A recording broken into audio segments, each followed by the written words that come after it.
Hey Wings, how are you?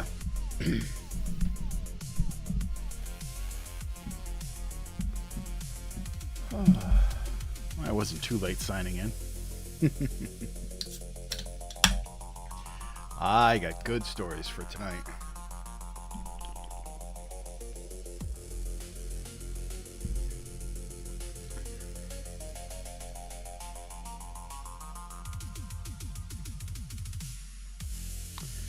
Well, hello over there.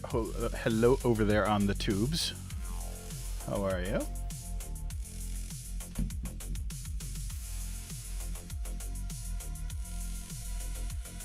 Happy Wednesday. Happy Wednesday. Hey Buford, how are you?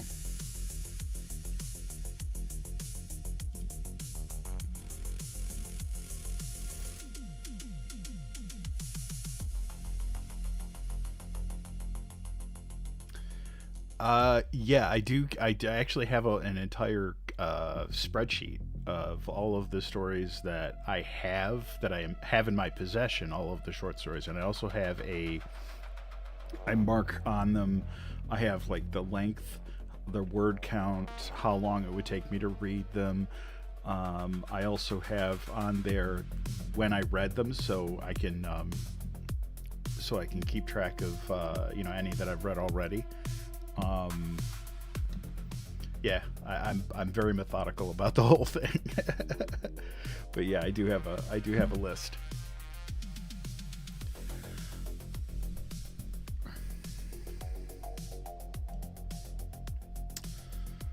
Oh, where is my stuff?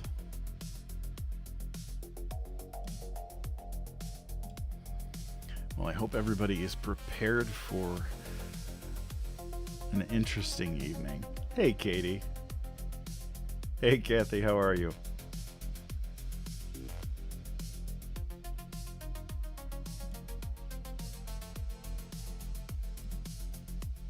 Hey, Linda, how are you? Welcome in.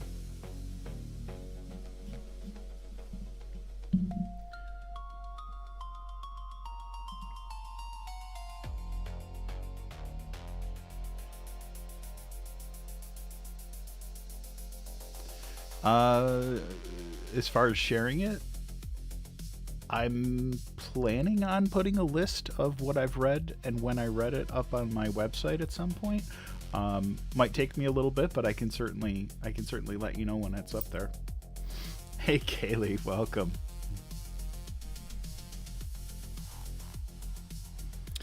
All right, so let me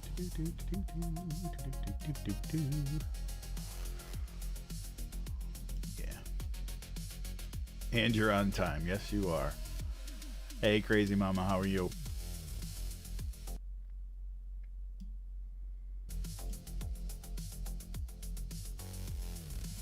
All right, so let's bring up. Oops, too far.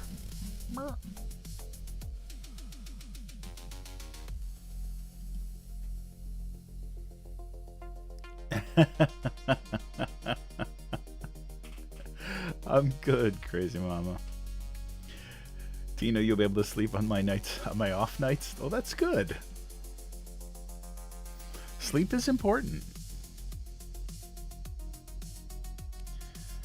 Let's see.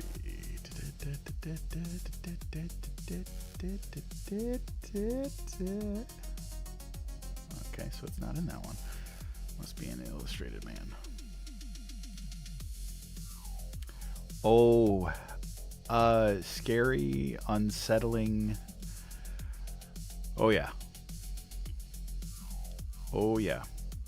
So at some point, one of the stories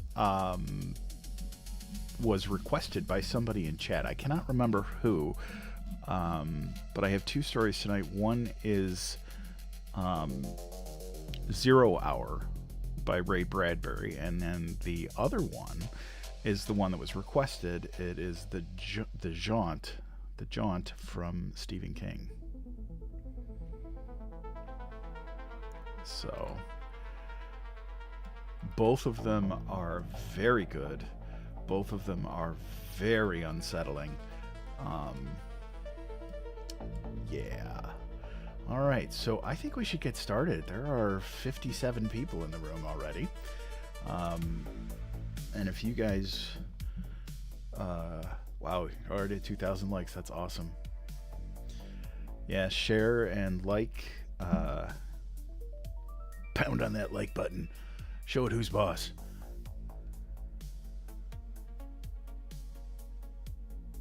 How nice. Stephen Jean. That's a new one. Stephen King. Oh, okay. Stephen King, yes.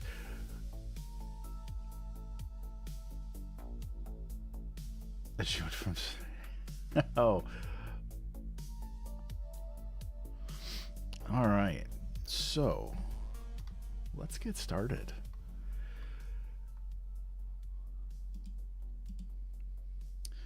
Well, good evening, everyone, and welcome back to Storytime with UndeadPapa. Tonight I have two stories about children and about the terrifying things that adults fail to understand. We begin tonight with a story from Ray Bradbury, where an ordinary summer afternoon slowly gives way to something impossible, something hiding behind a child's game. So wherever you're listening from, dim the lights, sit back and relax, because story time is about to begin. This is 0 Hour.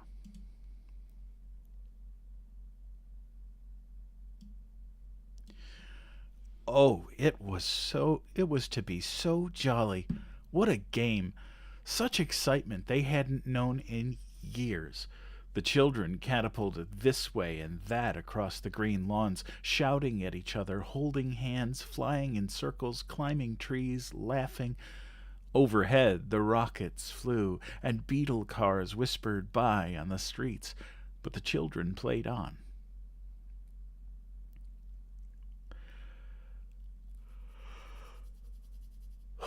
Such fun, such tremulous joy, such tumbling and hearty screaming.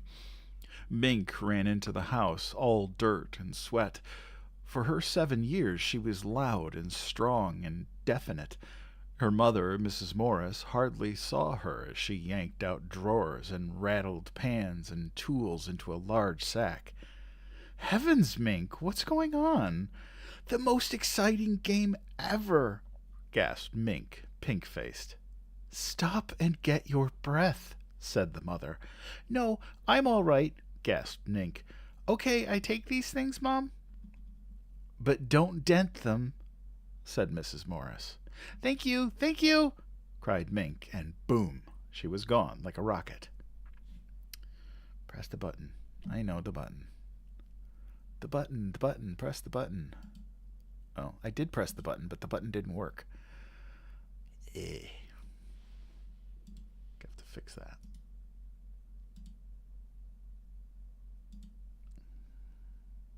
All right.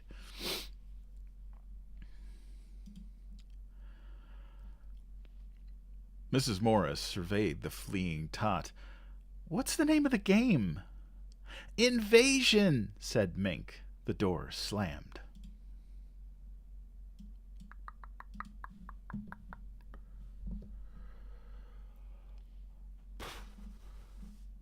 In every yard on the street, children brought out knives and forks and pokers and old stovepipes and can openers. It was an interesting fact that this fury and bustle occurred only among the younger children.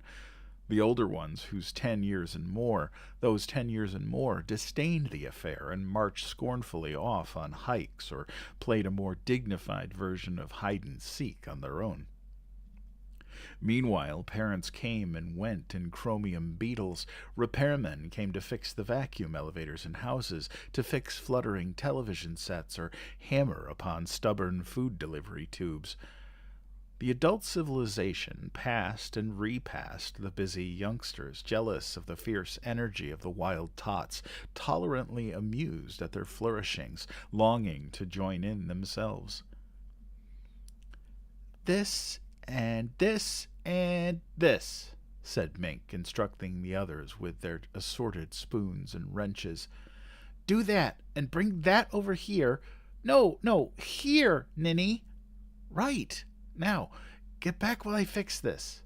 Tongue in teeth, face wrinkled in thought. Like that, see? Yay! Shouted the kids. 12-year-old Joseph Connors ran up. Go away, said Mink straight at him. I want to play, said Joseph.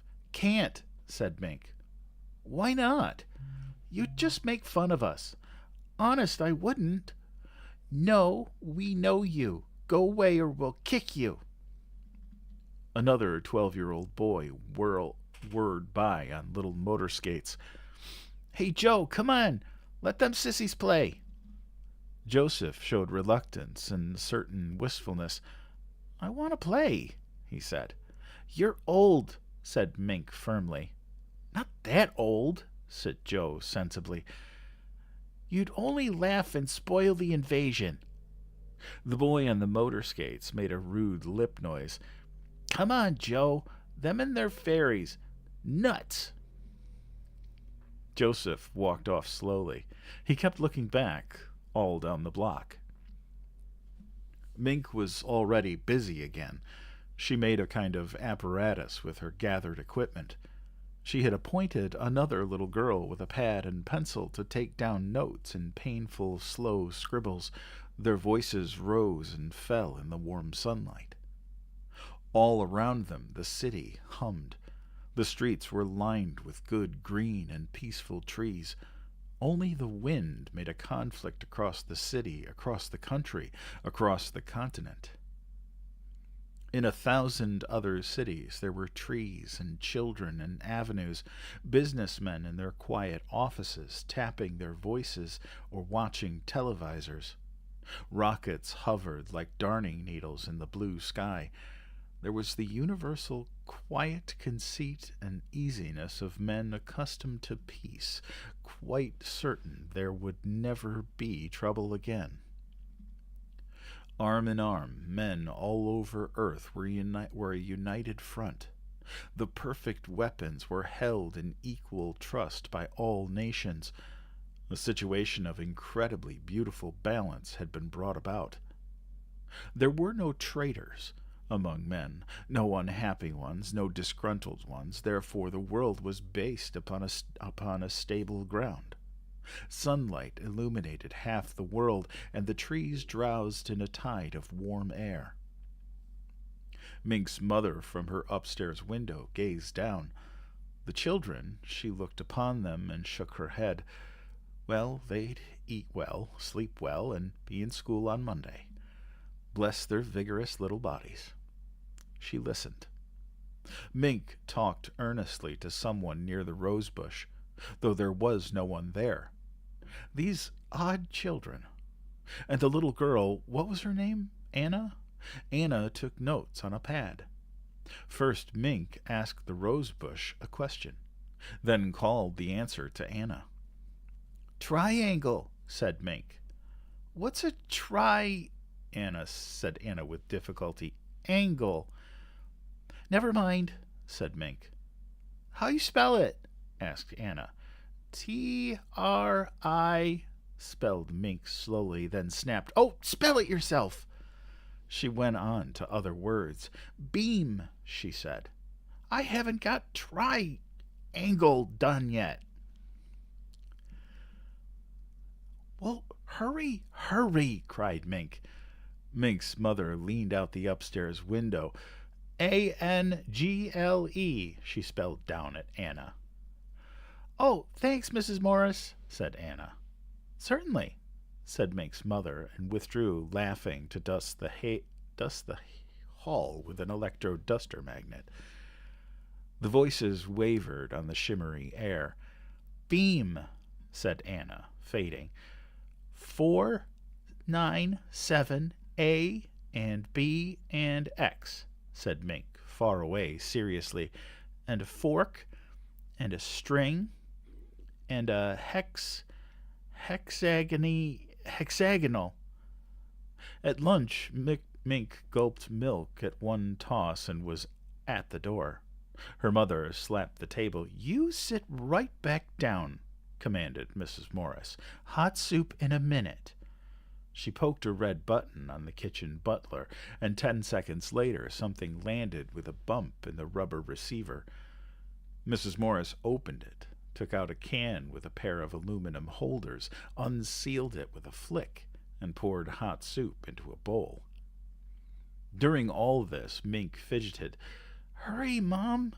This is a matter of life and death!" "Oh, I was the same way at your age. Always life and death, I know." Mink banged away at the soup. "Slow down," said Mom. "Can't," said Milk. "Drill's waiting for me." "Who's Drill? What a peculiar name," said Mom. "You don't know him," said Mink. "A new boy in the neighborhood?" asked Mom. "He's new, all right," said Mink. She started on her second bowl. "Which one is Drill?" asked Mom. "He's around," said Mink evasively. "You'll make fun. Everybody pokes fun. Gee darn." "Is Drill shy?" "Yes. No. In a way. Gosh, Mom, I gotta run if we want to have the invasion." "Who's invading what?" "Martians invading Earth. Well, not exactly Martians. They're, I don't know, from up." She pointed with her spoon. "And inside?" said Mom, touching Mink's feverish brow. Mink rebelled. "You're laughing. You'll kill Drill and everybody." "I didn't mean to," said Mom. "Drill's a Martian?" "No, he's, well, maybe from Jupiter or Saturn or Venus. Anyway, he's had a hard time." "I imagine." Mrs. Morris hid her mouth behind her hand. "They couldn't figure a way to attack Earth." "We're impregnable," said Mom in mock seriousness. "That's the word Drill used. That was the word. Mom." My, Drill's a brilliant little boy. 2-bit words." "They couldn't figure out a way to attack, Mom. Drill says, in order to make a good fight, you got to have a new way of surprising people. That way you win. And he says also you got to have help from your enemy." "A fifth column," said Mom. "Yeah, that's what Drill said. And they couldn't figure a way to surprise Earth or get help." "No wonder. We're pretty darn strong." Mom laughed, cleaning up. Mink sat there, staring at the table, seeing what she was talking about. "Until one day," whispered Mink melodramatically, "they thought of children." "Well," said Mrs. Morris brightly. "And they thought of how grown-ups are so busy they never look under rose bushes or on lawns, only for snails and fungus. And then there's something about dim-dims." "Dim-dims?" "Dimensions? 4 of 'em. And there's something about kids under 9 and imagination. It's real funny to hear Drill talk." Mrs. Morris was tired. "Well, it must be funny. You're keeping Drill waiting now. It's getting late in the day, and if you want to have your invasion before supper bath, you'd better jump." "Do I have to take a bath?"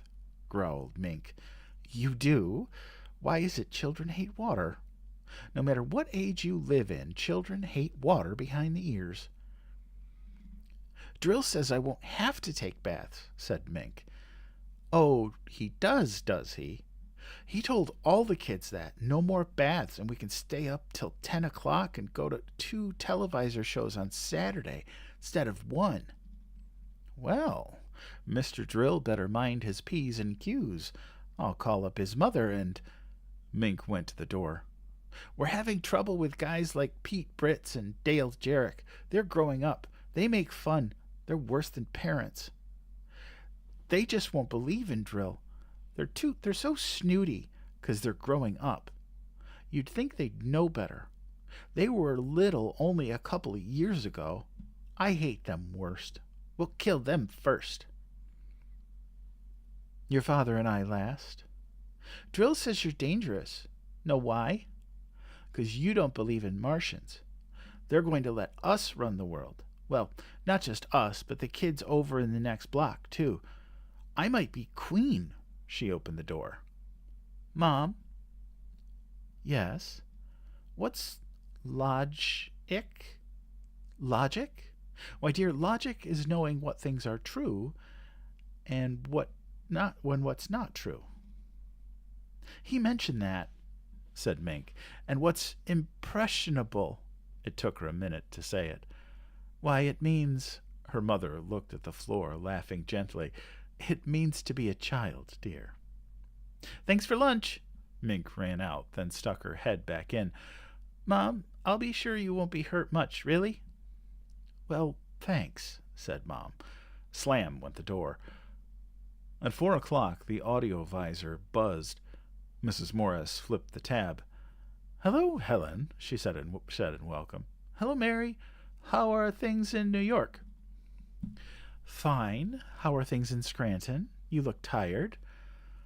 So do you. The children underfoot, said Helen.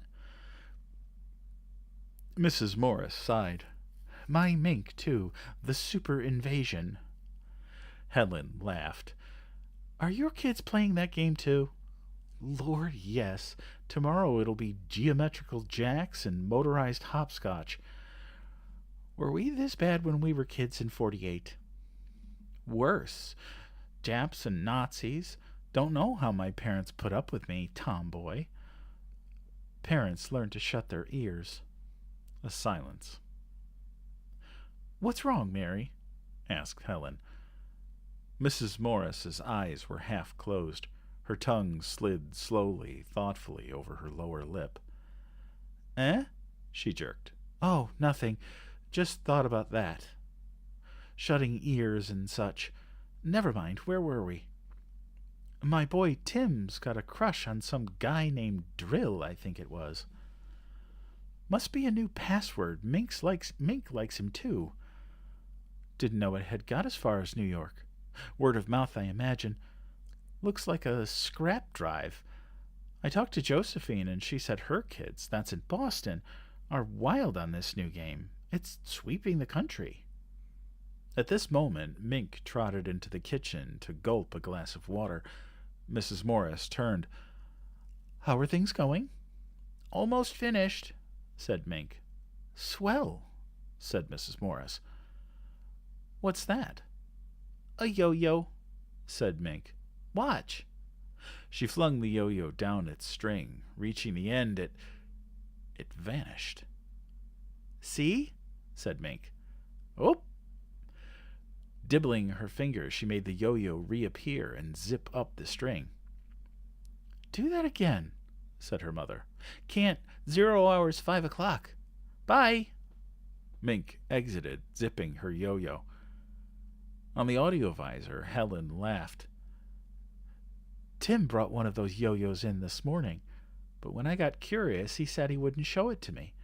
And when I tried to work it, finally, it wouldn't work. You're not impressionable, said Mrs. Morris. What? Never mind. Something I thought of. Can I help you, Helen? I wanted to get that black and white cake recipe. The hour drowsed by. The day waned. The sun lowered in the peaceful blue sky. Shadows lengthened on the green lawns. The laughter and excitement continued. One little girl ran away, crying. Mrs. Morris came out the front door. Mink, was that Peggy Ann crying? Mink was bent over in the yard near the rose bush. Yeah, she's a scare baby. We won't let her play now. She's getting too old to play. I guess she grew up all of a sudden. Is that why she cried? Nonsense. Give me a civil answer, young lady, or inside you come. Mink whirled in consternation mixed with irritation. I can't quit now. It's almost time. I'll be good. I'm sorry. Did you hit Peggy Ann? No, honest. You ask her. It was something, well, she's just a scaredy pants. The ring of children drew around Mink, where she scowled at her work with spoons in a kind of square-shaped arrangement of hammers and pipes. "There and there," murmured Mink. "What's wrong?" said Mrs. Morris. "Drill's stuck. Halfway. If we could only get him all the way through, it'd be easier. Then all the others could come through after him." "Can I help?" "No. Thanks. I'll fix it." "All right. I'll call you for your bath in half an hour. I'm tired of watching you." She went in and sat in the electric relaxing chair, sipping a little beer from a half-empty glass. The chair massaged her back. Children, children. Children and love and hate side by side. Sometimes children loved you, hated you, all in half a second. Strange children. Did they ever forget or forgive the whippings and the harsh, strict words of command, she wondered? How can you ever forget or forgive those over and above you, those tall and silly dictators? Time passed. A curious, waiting silence came upon the street, deepening. 5 o'clock. The clock sang softly somewhere in the house in a quiet, musical voice. 5 o'clock, 5 o'clock, time's a-wasting, 5 o'clock, and purred away into silence. 0 hour. Mrs. Morris chuckled in her throat. 0 hour. A beetle car hummed into the driveway. Mrs. Morris smiled. Mr. Morris got out of the beetle, locked it, and called hello to Mink at her work. Mink ignored him. He laughed and stood for a moment watching the children. Then he walked up the front steps. "Hello, darling." "Hello, Henry." She strained forward on the edge of the chair, listening. The children were silent. Too silent. He emptied his pipe, refilled it. "Swell day. Makes you glad to be alive." Buzz. "What's that?" asked Henry. "I don't know." She got up suddenly, her eyes widening. She was going to say something. She stopped it. Ridiculous. Her nerves jumped. "Those children haven't anything dangerous out there, have they?" she said. "Nothing but pipes and hammers. Why?" "Nothing electrical?" "Heck no," said Henry. "I looked." She walked to the kitchen. The buzzing continued. "Just the same, you'd better go tell them to quit. It's after 5. Tell them—" Her eyes widened and narrowed. "Tell them to put off their invasion until tomorrow," she laughed nervously. The buzzing grew louder. "What are they up to? I'd better go look, all right." The explosion. The house shook with dull sound. There were other explosions in other yards on other streets.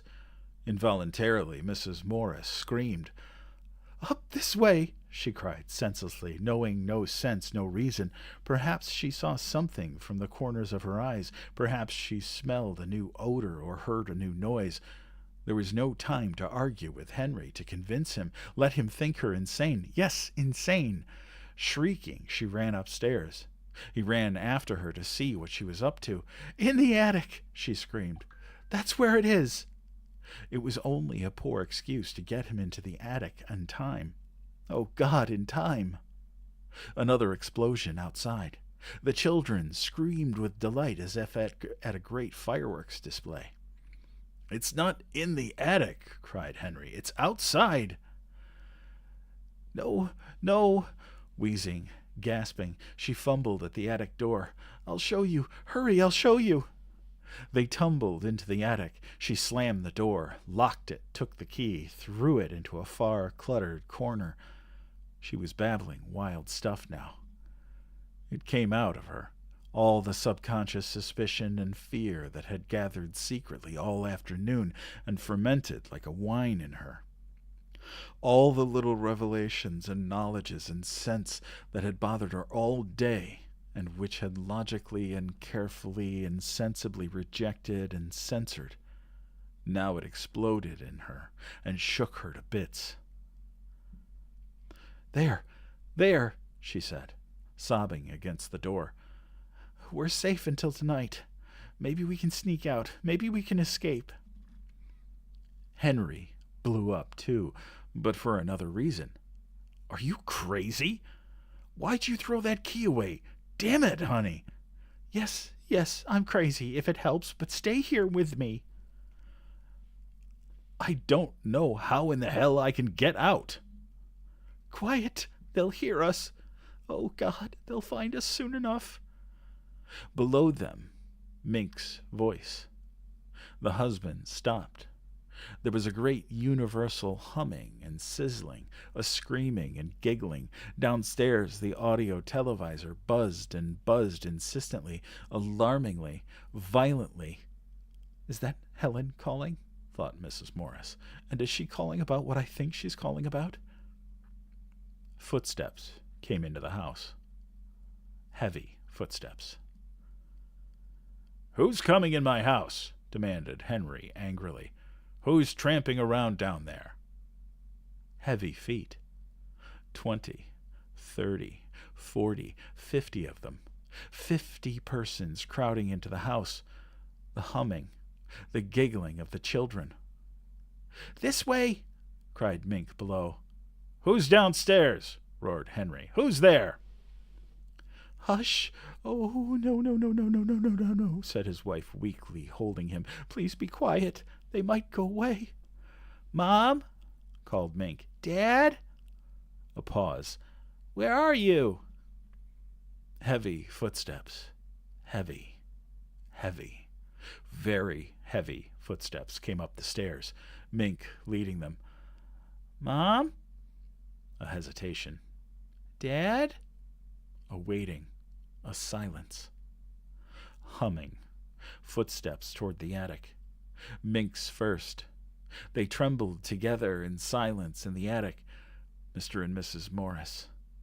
For some reason, the electric humming, the queer, cold light suddenly visible under the door crack, the strange odor and the alien sound of eagerness in Mink's voice finally got through to Henry Morris, too. He stood, shivering in the dark silence, his wife beside him. Mom? Dad? Footsteps. A little humming sound. The attic lock melted. The door opened. Mink peered inside, tall blue shadows behind her. Peekaboo, said Mink.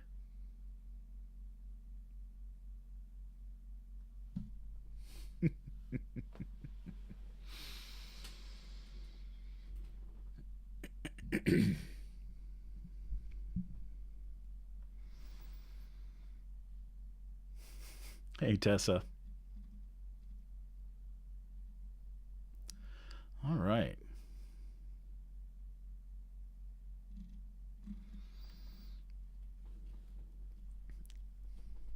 Oh.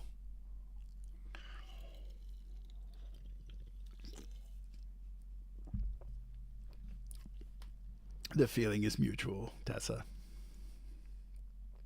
All right.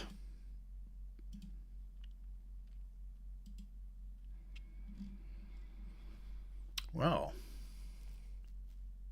3-year-old's asleep. You can listen now. Awesome.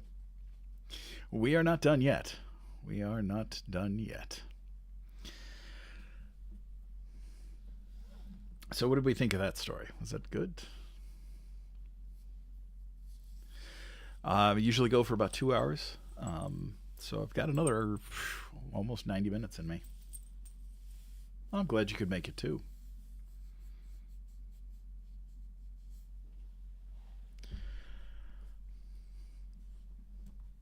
I'm glad you enjoyed it. All right. 30,000 likes. Damn. Can you guys get me to 50? Kidding. So, we move from a child's game to something far more dangerous. Something meant to change the future, but carrying a cost no one would understand. This is The Jaunt.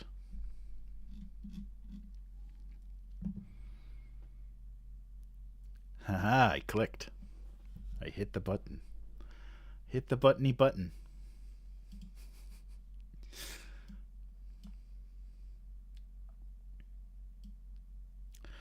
This is the last call for Jaunt 701. The pleasant female voice echoed through the blue concourse of the New York's Port Authority terminal. The Pat had not changed much in the last 300 years or so. It was still grungy and a little frightening. The automated female voice was probably the most pleasant thing about it. "This is jaunt service to Whitehead City, Mars," the voice continued. "All ticketed passengers should now be in the Blue Concourse Sleep Lounge. Make sure your validation papers are in order. Thank you." The upstairs sleep lounge was not at all grungy. It was wall-to-wall carpeted in oyster gray. The walls were in eggshell white and hung with pleasant, non-representational prints. A steady, soothing progression of colors met and swirled on the ceiling. There were 100 couches in the large room, neatly spaced in rows of 10. 5 jaunt attendants circulated, speaking in low, cheery voices and offering glasses of milk. At one side of the room was the entranceway, flanked by armed guards and another jaunt attendant who was checking the validation papers of a latecomer, a harried-looking businessman with the New York World Times folded under one arm. Directly opposite, the floor dropped away in a trough about 5 feet wide and perhaps 10 feet long. It passed through a doorless opening and looked a bit like a child's slide. The Oates family lay side by side on 4 jaunt couches near the far end of the room. Mark Oates and his wife Marilys, flanked by the 2 children. "Daddy, will you tell me about the jaunt now?" Ricky asked. "You promised." "Yeah, Dad, you promised," Patricia added and giggled shrilly for no good reason. A businessman with a build like a bull glanced over at them and then went back to the folder of papers he was examining as he lay on his back, his spit-shine shoes neatly together. From everywhere came the low murmur of conversation and the rustle of passengers settling down on the jaunt couches. Mark glanced over at Marilys Oates and winked. She winked back, but she was almost as nervous as Patty sounded. Why not? Mark thought. First jaunt for all 3 of them. He and Marilys had discussed the advantages and drawbacks of moving the whole family for the last 6 months since he'd gotten notification from Texaco Water that he was being transferred to Whitehead City. Finally, they had decided that all of them would go for the 2 years Mark would be stationed on Mars. He wondered now, looking at Marilys's pale face, if she was regretting the decision. He glanced at his watch and saw it was still almost half an hour to jaunt time. That was enough to tell the story, and he supposed it would take the kids' minds off their nervousness. Who knew, maybe it would even cool Marilys out a little bit. "All right," he said. Ricky and Pat were watching him seriously. His son 12, his daughter 9. He told himself again that Ricky would be deep in the swamp of puberty, and his daughter would likely be developing breasts by the time they got back to Earth, and again found it difficult to believe. The kids would be going to the tiny Whitehead combined school with the 100-odd engineering and oil company brats that were there. His son might well be on a geology field trip to Phobos not so many months distant. It was difficult to believe, but true. Who knows, he thought wryly. Maybe it'll do something about my jaunt jumps, too. "As far as we know," he began, "the jaunt was invented about 320 years ago, around the year 1987, by a fellow named Victor Caroon. He did it as part of a private research project that was funded by some government money, and eventually the government took it over, of course. In the end, it came down to either the government or the oil companies. The reason we don't know the exact date is because Caroon was something of an eccentric. You mean he was crazy, Dad? Ricky asked. Eccentric means a little bit crazy, dear, Marilys said, and she smiled across the children at Mark. She looked a little less nervous now, he thought. Oh. Anyway, he'd been experimenting with the process for quite some time before he informed the government of what he had, Mark went on. And he only told them because he was running out of money and they weren't going to refund him. Your money cheerfully refunded, Pat said, and giggled shrilly again. That's right, honey, Mark said, and ruffled her hair gently. At the far end of the room, he saw a door slide noiselessly open, and 2 more attendants came out, dressed in the bright red jumpers of the jaunt service, pushing a rolling table. On it was a stainless steel nozzle attached to a rubber hose, beneath the table's skirts, tastefully hidden. Mark knew there were 2 bottles of gas in the net bag hooked to the side were 100 disposable masks.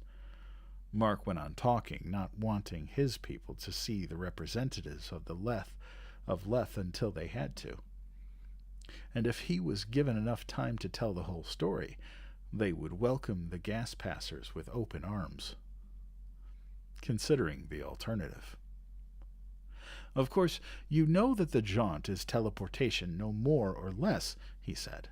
Sometimes in college chemistry and physics they call it the Karun process, but it's really teleportation, and it was Karun himself, if you can believe the stories, who named it the jaunt. He was a science fiction reader, and there's a story by a man named Alfred Bester, The Star's My Destination it's called, and this fellow Bester made up the word jaunt for teleportation in it.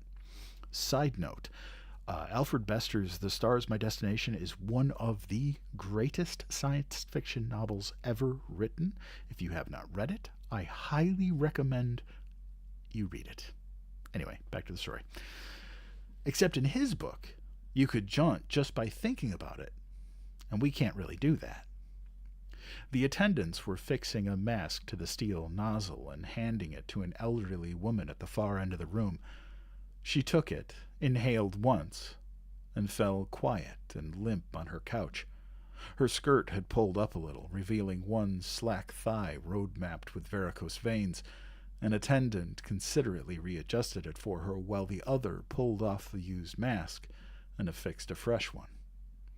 It was a process that made Mark think of the plastic glasses in motel rooms. He wished to God that Patty would cool out a little bit. He had seen children who had to be held down, and sometimes they screamed as the rubber mask covered their faces. It was not an abnormal reaction in a child, he supposed, but it was nasty to watch, and he didn't want to see it happen to Patty. About Rick, he felt more confident. I guess you could say that jaunt came along at the last possible moment, he resumed. He spoke toward Ricky, but reached across and took his daughter's hand. Her fingers closed over his with an immediate panicky tightness. Her palm was cool and sweating lightly. The world was running out of oil, and most of what was left belonged to the Middle Eastern desert peoples who were committed to using it as a political weapon. They had formed an oil cartel they called OPEC. "What's a cartel, Daddy?" Patty asked. "Well, a monopoly," Mark said. "Like a club, honey," Marilys said, "and you could only be in that club if you had lots of oil." "Oh." "I don't have time to sketch the whole mess in for you," Mark said. "You'll study some of it in school, but it was a mess. Let's let it go at that. If you owned a car, you could only drive it 2 days a week, and gasoline cost $15 a gallon. "Gosh," Ricky said, "it only costs 4 cents or so a gallon now, doesn't it, Dad?" Mark smiled. "That's why we're going to where we're going, Rick. There's enough oil on Mars to last almost 8,000 years, and enough on Venus to last another 20,000. But oil isn't even that important anymore. Now what we need most of all is—" "Water!" Patty cried. and the businessman looked up from his papers and smiled at her for a moment. That's right, because in the years between 1960 and 2030, we poisoned most of ours. The first water lift from the Martian ice caps was called Operation Straw. That was Ricky. Yes, 2045 or thereabouts. But long before that, the jaunt was being used to find sources of clean water here on Earth. And now, water is our major Martian export. The oil's strictly a sideline. But it was important then. The kids nodded. The point is, those things were always there, but we were only able to get it because of the jaunt. When Karun invented his process, the world was slipping into a new dark age. The winter before, over 10,000 people had frozen to death in the United States alone because there wasn't enough energy to heat them. "Oh, yuck," Patty said, matter-of-factly.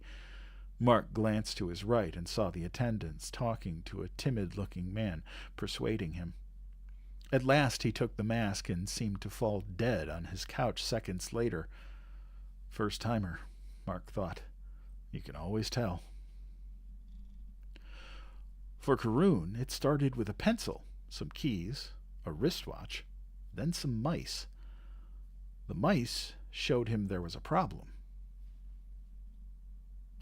Victor Karun came back to his laboratory in a stumbling fever of excitement.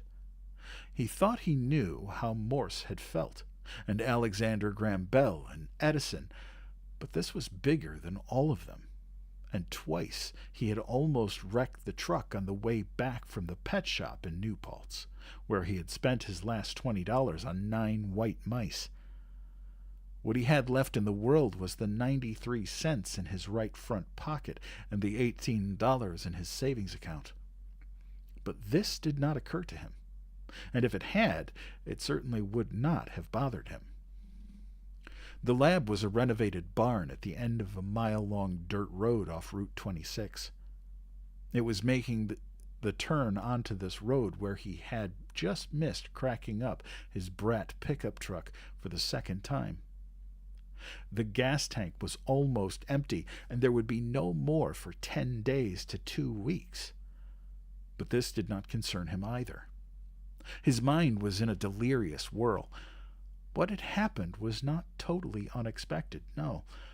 One of the reasons the government had funded him, even to the paltry tune of $20,000 a year, was because the unrealized possibility had always been there in the field of particle transmission. But to have it happen like this, suddenly, with no warning, and powered by less electricity than was needed to run a color TV, God, Christ! He brought the brat to a screech halt in the dirt of the dooryard, grabbed the box on the dirty seat beside him by its grab handles, and on the box were dogs and cats and hamsters and goldfish, and the legend, "I came from Stackpole's House of Pets," and ran for the big double doors.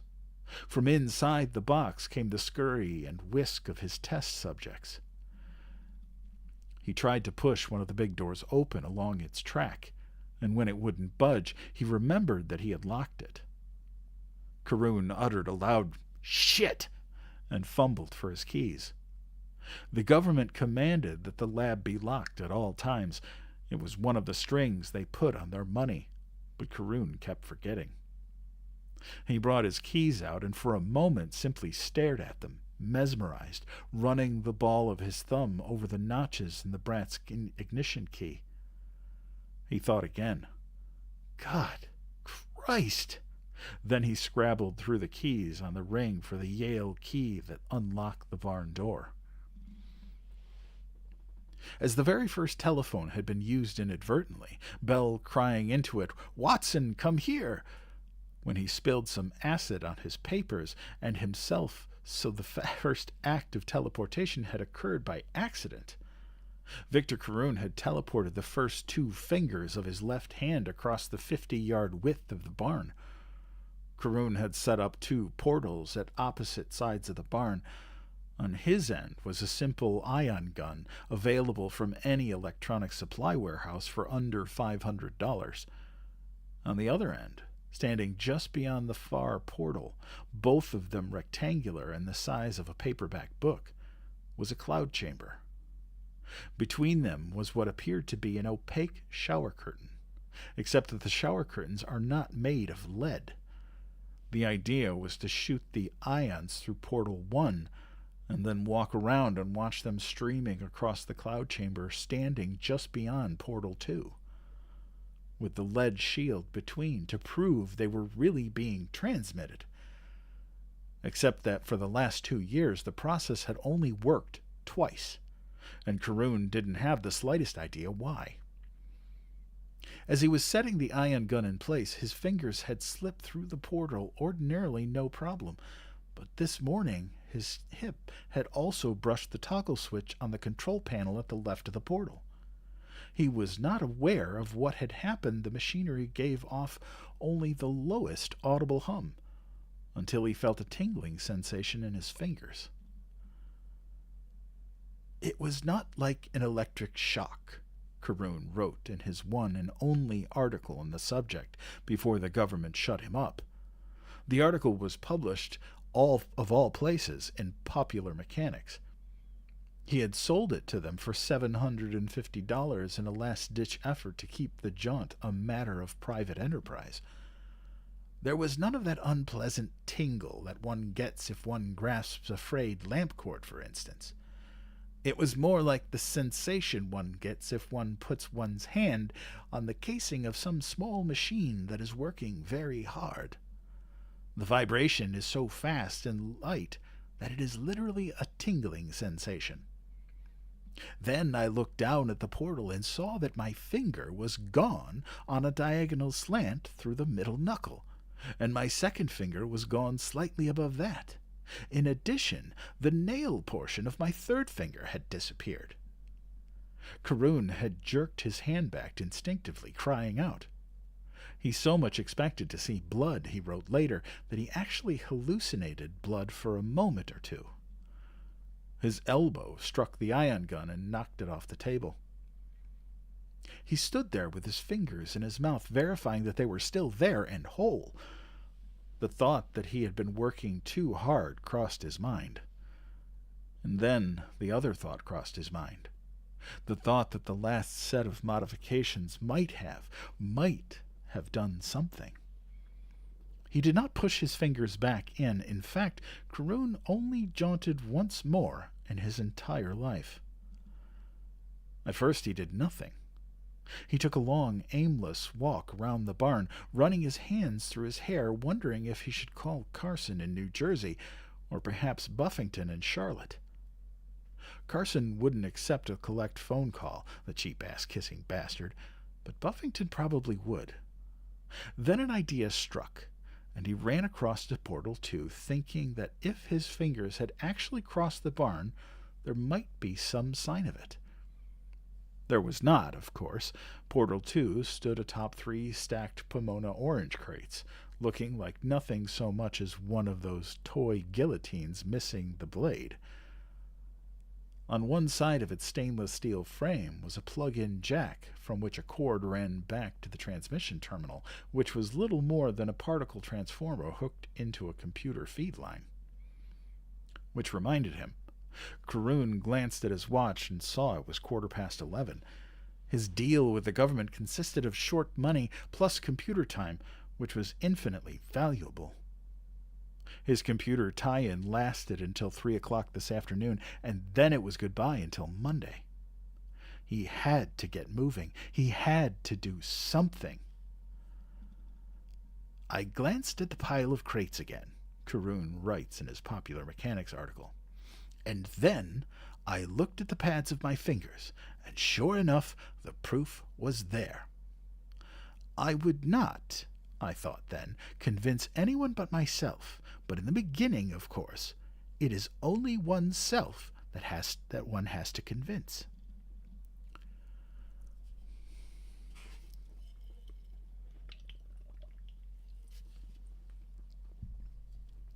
What was it, Dad?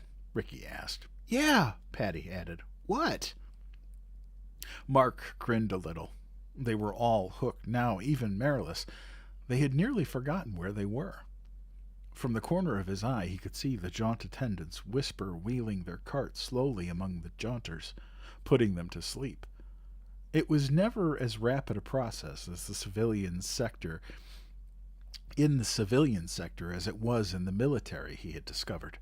Civilians got nervous and wanted to talk it over. The nozzle and the rubber mask were too reminiscent of hospital operating rooms, where the surgeon with his knives lurked somewhere behind the anesthetist with her selection of gases in stainless steel containers. Sometimes there was panic, hysteria, and always there were a few who simply lost their nerve. Mark had observed two of these as he spoke to the children, two men who had simply arisen from their couches, walked across to the entryway with no fanfare at all, unpinned the validation papers that had been affixed to their lapels, turned them in, and exited without looking back. Jaunt attendants were under strict instructions not to argue with those who left. There were always standbys, sometimes as many as 40 or 50 of them, hoping against hope. As those who simply couldn't take it left, standbys were let in with their own validations pinned to their shirts. Caroon found 2 splinters in his index finger, he told the children. He took them out and put them aside. One was lost, but you can see the other in the Smithsonian Annex in Washington. It's in a hermetically sealed glass case near the moon rocks the first space travelers brought back from the moon. Our moon, Dad? Or one of Mars's? Ricky asked. Ours, Mark said, smiling a little. Only one-manned rocket flight has ever landed on Mars, Ricky, and that was a French expedition somewhere about 2030. Anyway, that's why there happens to be a plain old splinter from an orange crate in the Smithsonian Institution, because it's the first object that we have that was actually teleported, jaunted across space. What happened then? Patty asked. Well, according to the story, Caroon ran back to Portal 1 and stood there for a moment, heart thudding, out of breath. Got to calm down, he told himself. Got to think about this. You can't maximize your time if you go off half-cocked. Deliberately disregarding the forefront of his mind, which was screaming at him to hurry up and do something, he dug his nail clippers out of his pocket and used the point of the file to dig the splinters out of his index finger. He dropped them onto the white inner sleeve of a Hershey bar he had eaten while tinkering with the transformer and trying to widen its afferent capability. He had apparently succeeded in that beyond his wildest dreams. One rolled off the wrapper and was lost. The other ended up in the Smithsonian Institution, locked in a glass case that was cordoned off with thick velvet ropes and watched vigilantly and eternally by computer-monitored closed-circuit TV camera. The splinter extraction finished, Caroon felt a little calmer. A pencil. That was as good as anything.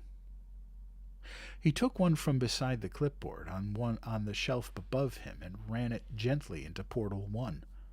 It disappeared smoothly, inch by inch, like something in an optical illusion or in a very good magician's trick. The pencil had said Eberhard Faber No. 2 on one of its sides, black letters stamped on yellow painted wood. When he had pushed the pencil in until all but Eberhard had disappeared, Caroon walked around to the other side of the Portal 1. He looked in. He saw the pencil in cut-off view, as if a knife had chopped smoothly through it. Caroon felt with his fingers where the rest of the pencil should have been, and of course there was nothing. He ran across the barn to Portal 2, and there was the missing part of the pencil, lying on the top crate. Heart thumping so hard that it seemed to shake his entire chest, Caroon grasped the sharpened point of his pencil and pulled it the rest of the way through. He held it up. He looked at it. Suddenly he took it and wrote "Works" on a piece of barnboard. He wrote it so hard that the lead snapped on the last letter. Karoon began to laugh shrilly in the empty barn, to laugh so hard that he startled the sleeping swallows into flight among the high rafters. "Works!" he shouted, and ran back to Portal 1. He was waving his arms, the broken pencil knotted up in one fist. "Works! Works! Do you hear me, Carson, you prick? It works, and I did it!"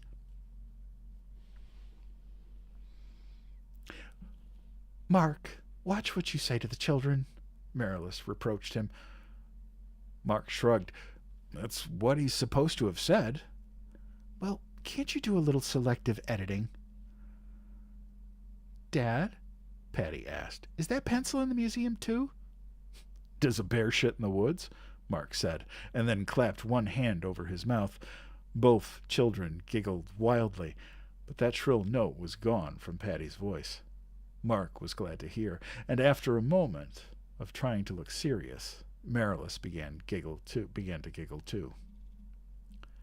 The keys went through next. Karoon simply tossed them through the portal. He was beginning to think on track now, and again it seemed to him that the first thing that needed finding out was if the process produced things on the other end exactly as they had been, or if they were in any way changed by the trip. He saw the keys go through and disappear. At exactly the same moment he heard them jingle on the crate across the barn. He ran across, really only trotting now, and on the way he paused to shove the lead shower curtain back on its track. He didn't need it either, or the ion gun now. Just as well, since the ion gun was smashed beyond repair. He grabbed the keys, went to the lock the government had forced him to put on the door, and tried the Yale key. It worked perfectly. He tried the house key. It also worked. So did the keys which opened his file cabinets, and the one which started the Brat pickup.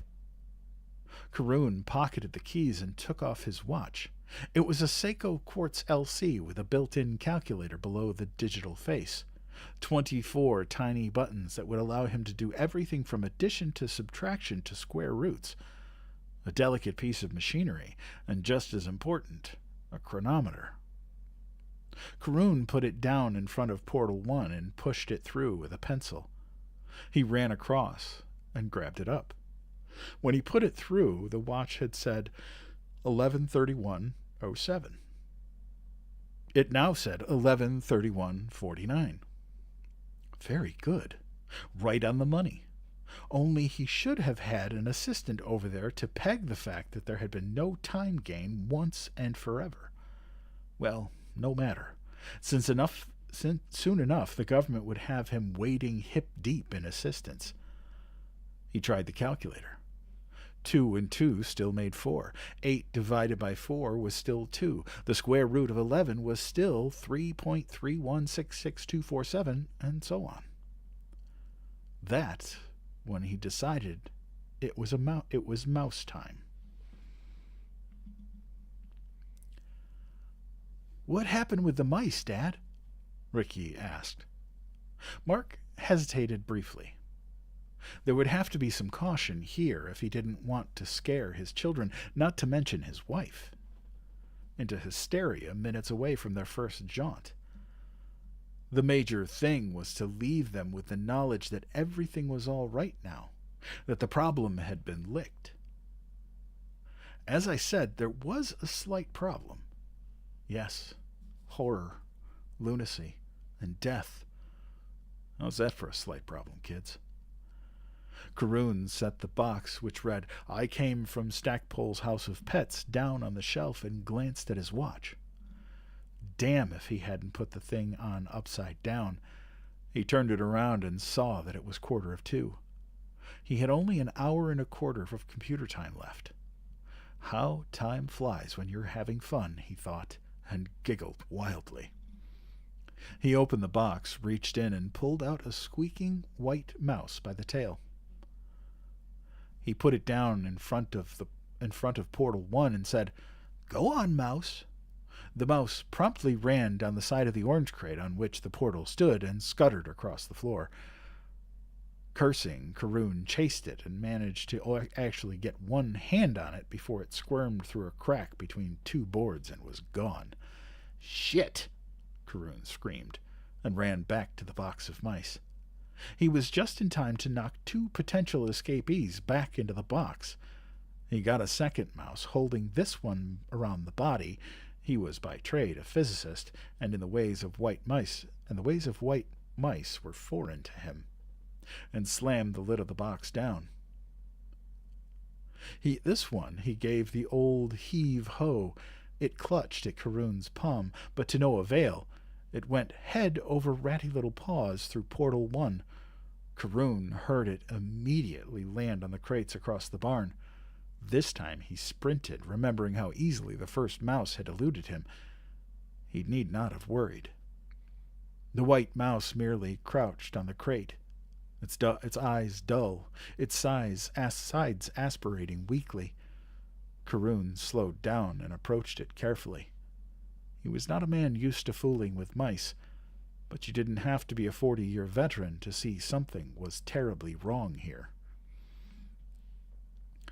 "The mouse didn't feel so good after it went through," Mark Oates told his children with a wide smile that was only noticeably false to his wife. Karoon touched the mouse. It was like touching something inert, packed straw or sawdust, perhaps except for the aspirating sides. The mouse did not look around at Karoon. It stared straight ahead.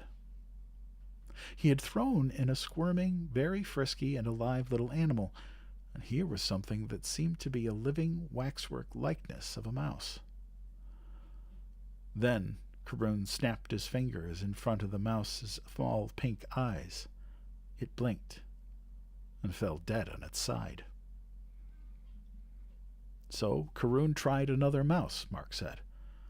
"What happened to the first mouse?" Ricky said. Mark produced that wide smile again. "It was retired with full honors," he said. Karoon found a paper bag and put the mouse into it. He would take it to Moscone, the vet, that evening. Moscone could dissect it and tell him if its inner works had been rearranged. The government would disapprove his bringing a private citizen into a project which had been classified triple top secret as soon as they knew about it. "Tough titty," as the kitty was reputed to have said to the babes who complained about the warmth of the milk. Karoon was determined that the great white father in Washington would know about this as late in the game as possible. For all the scant help the great white father had given him, he could wait. Then he remembered that Moscone lived way the hell gone on the other side of New Paltz, and that there wasn't enough gas in the brat to get even halfway across town, let alone back. But it was 2:03. He had less than an hour of computer time left. He would worry about the goddamn dissection later. Karoon constructed a makeshift chute leading to the entrance of the portal, really the first jaunt slide, Mark told the children, and Patty found the idea of a jaunt slide for mice deliciously funny, and dropped a fresh white mouse into it. He blocked the end with a large book, and after a few moments of aimless pattering and sniffing, the mouse went through the portal and disappeared. Karoon ran back across the barn. The mouse was DOA. There was no blood, no bodily swellings to indicate that a radical change in pressure had ruptured something inside. Karoon supposed that oxygen starvation might... He shook his head impatiently. It took the white mouse only nanoseconds to go through. His own watch had confirmed that time remained a constant in the process, or damn close to it. The second white mouse joined the first in the paper sack. Karoon got a third out. A fourth, if you counted the fortunate mouse that had escaped through the crack, wondering for the first time which would end first, his computer time or his supply of mice. He held this one firmly around the body and forced its haunches through the portal. Across the room he saw the haunches reappear, just the haunches. The disembodied little feet were digging frantically at the rough wood of the crate. Karoon pulled the mouse back. No catatonia here. It bit the webbing between his thumb and forefinger hard enough to bring blood. Karoon dropped the mouse hurriedly back into the I Came from Stackpole's House of Pets box and used the small bottle of hydrogen peroxide in his lab first aid kit to disinfect the bite. He put a Band-Aid over it, then rummaged around until he found a pair of heavy work gloves. He could feel the time running out, running out, running out. It was 2:11 now. He got another mouse out and pushed it through backward all the way. He hurried across to Portal 2. This mouse lived for almost 2 minutes. It even walked a little, after a fashion. It staggered across the Pomona orange crate, fell on its side, struggled weakly to its feet, and then only squatted there. Karoon snapped his fingers near its head, and it lurched perhaps 4 steps further before falling on its side again. The aspirations of its sides slowed, stopped. It was dead. Karoon felt a chill. He went back, got another mouse, and pushed it halfway through head first. He saw it reappear at the other end, just the head, then the neck and chest. Cautiously, Karoon relaxed his grip on the mouse's body, ready to grab it if it got frisky. It didn't. The mouse only stood there, half of it on one side of the barn, half on the other. Karoon jogged back to Portal 2. The mouse was alive, but its pink eyes were glazed and dull. Its whiskers didn't move. Going back around to the back of the portal, Karoon saw an amazing sight. As he had seen the pencil and cutaway, now he saw the mouse. He saw the vertebrae of its tiny spine ending abruptly in round white circles. He saw its blood moving through the vessels. He saw the tissue moving gently with the tide of life around its minuscule gullet. If nothing else, he thought, and wrote later in his Popular Mechanics article, it would make a wonderful diagnostic tool. Then he noticed the tidal movement of the tissues had ceased. The mouse had died. Karoon pulled the mouse out by the snout, not liking the feel of it, and dropped it into the paper sack with his companions. Enough with the white mice, he decided. The mice die. They die if you put them through all the way, and they die if you put them through halfway head first. Put them through halfway butt first. They stay frisky. What the hell is in there? Sensory input, he thought, almost randomly. When they go through, they see something, hear something, touch something. God, maybe even smell something that literally kills them. What? He had no idea, but he meant to find out. Karoon still had almost 40 minutes before Comlink pulled the database out from under him. He unscrewed the thermometer from the wall beside his kitchen door, trotted back to the barn with it, and put it through the portals. The thermometer went in at 83 degrees Fahrenheit. It came out at 83 degrees Fahrenheit. He rummaged through the spare room where he kept a toy to amuse his grandchildren with. Among them he found a pocket of balloons. He blew one of them up, tied it off, and batted it through the portal. It came out intact and unharmed. A start down the road toward answering his question about a sudden change in pressure somehow caused by what he was already thinking of as the jaunting process. With 5 minutes to go before the witching hour, he ran into his house, snatched up his goldfish bowl.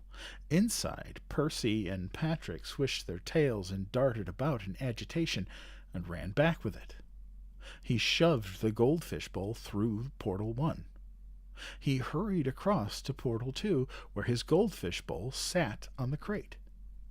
Patrick was floating belly up. Percy swam slowly around near the bottom of the bowl as if dazed. A moment later, he also floated belly up. Karoon was reaching for the goldfish bowl when Percy gave a weak flick of his tail and resumed his lackadaisical swimming. Slowly, he seemed to throw off whatever the effect had been, and by the time Karoon got back from Mosconi's veterinary clinic that night at 9 o'clock, Percy seemed as perky as ever. Patrick was dead. Karoon fed Percy a double ration of fish food and gave Patrick a hero's burial in the garden. After the computer had cut him out for the day, Karoon decided to hitch a ride over to Mosconi's. Accordingly, he was standing on the shoulder of Route 26 at 3:45 that afternoon, dressed in jeans and a loud plaid sport coat, his thumb out, a paper bag in his other hand. Finally, a kid driving a Chevette not much bigger than a sardine can pulled over, and Karoon got in. "What you got in the bag, my man?" "Bunch of dead mice," Karoon said. Eventually, another car stopped.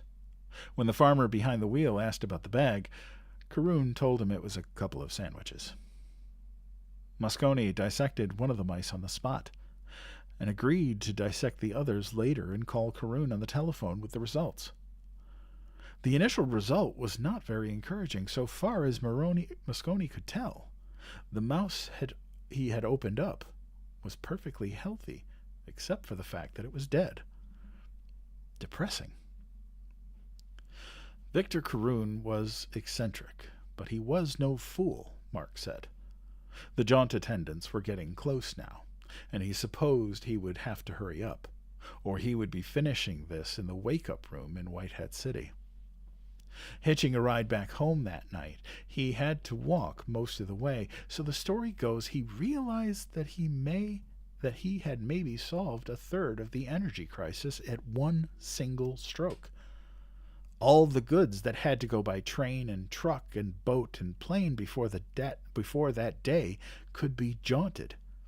You could write a letter to your friend in London or Rome or Senegal, and he could have it the very next day without an ounce of oil needing to be burned. We take it for granted, but it was a big thing to Karoon, believe me, and to everyone else as well. "But what happened to the mice, Daddy?" Rick asked. That's what Karoon kept asking himself, Mark said, because he also realized that if people could use the jaunt, that would solve almost all of the energy crisis, and that we might be able to conquer space. In his Popular Mechanics article, he said that even the stars could finally be ours. And the metaphor he used was crossing a shallow stream without getting your shoes wet. You'd just get a big rock and throw it in the stream, then get another big rock, stand on the first rock, and throw that into the stream. Go back and get a third rock, go back to the second rock, throw the third rock into the stream, and keep up like that until you'd made a path of stepping stones all the way across the stream, or in this case, the solar system, or maybe even the galaxy. "I don't get that at all," Patty said. "That's because you got turkey turds for brains," Ricky said smugly. "I do not, Daddy. Ricky said—" "Children, don't," Marilis said gently. "Karoon pretty much foresaw what has happened," Mark said.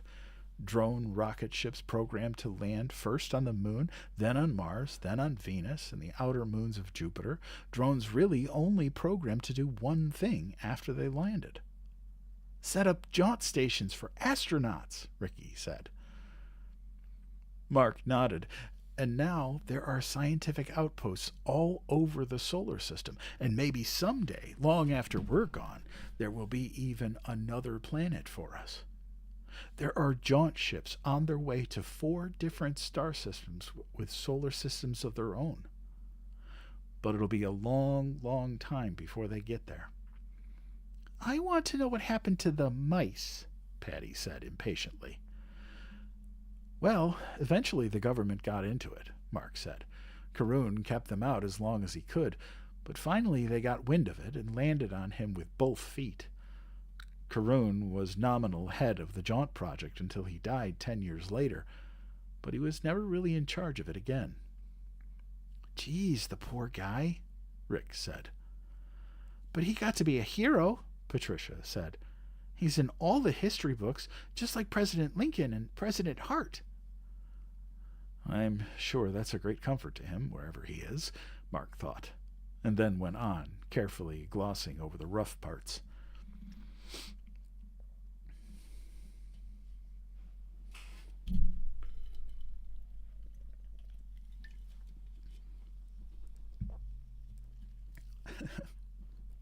The government, which had been pushed to the wall by the escalating energy crisis, did indeed come in with both feet. They wanted the jaunt on a paying basis as soon as possible, like yesterday. Faced with economic chaos and the increasingly probable picture of anarchy and mass starvation in the 1990s, only last-ditch pleading made them put off announcement of the jaunt before an exhaustive spectrographic analysis of jaunted articles could be completed. When the analyses were complete and showed no changes in the makeup of jaunted artifacts, the existence of the jaunt was announced with international hoopla. Showing intelligence for once, necessity is, after all, the mother of invention. The U.S. government put Young and Rubicam in charge of the PR. That was where the myth-making around Victor Carroon, an elderly, rather peculiar man who showered perhaps twice a week and changed his clothes only when he thought of it, began. Young and Rubicam and the agencies which followed them turned Carroon into a combination of Thomas Edison, Eli Whitney, Pecos Bill, and Flash Gordon. The blackly funny part of all this, and Mark Oates did not pass this on to his family, was that Victor Carroon might have even then been dead or insane. Art imitates life, they say, and Carroon would have been familiar with the Robert Heinlein novel about the doubles who stand in for figures in the public eye. Victor Carroon was a problem. A nagging problem that wouldn't go away. He was a loudmouth foot-dragger, a holdover from the ecological 60s, a time when there was still enough energy floating around to allow foot-dragging as a luxury. These, on the other hand, were the nasty 80s, with coal clouds befouling the sky and a long section of the California coastline expected to be uninhabitable for perhaps 60 years due to a nuclear excursion. Victor Carroon remained a problem until about 1991, and then he became a rubber stamp, smiling, quiet, grandfatherly, a figure seen waving from podiums in news films. In 1993, 3 years before he officially died, he rode in the pace car at the Tournament of Roses parade. Puzzling, and a little ominous. The results of the announcement of the jaunt of working teleportation on October 19, 1988, was a hammerstroke of worldwide excitement and economic upheaval. On the world money markets, the battered old American dollar suddenly skyrocketed through the roof. People who had bought gold at $806 an ounce suddenly found that a pound of gold would bring something less than $1,200. In the year between the announcement of the jaunt and the first working jaunt stations in New York and L.A., the stock market climbed a little over 1,000 points.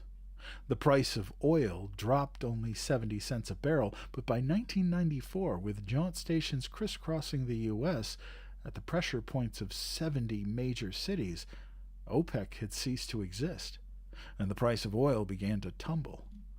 By 1998, with stations in most free world cities and goods routinely jaunted between Tokyo and Paris, Paris and London, London and New York and Berlin, oil had dropped to $14 a barrel. By 2006, when people at last began to use the jaunt on a regular basis, the stock market had leveled off 5,000 points above its 1987 levels. Oil was selling for $6 a barrel, and the oil companies had begun to change their names. Texaco became Texaco Oil and Water.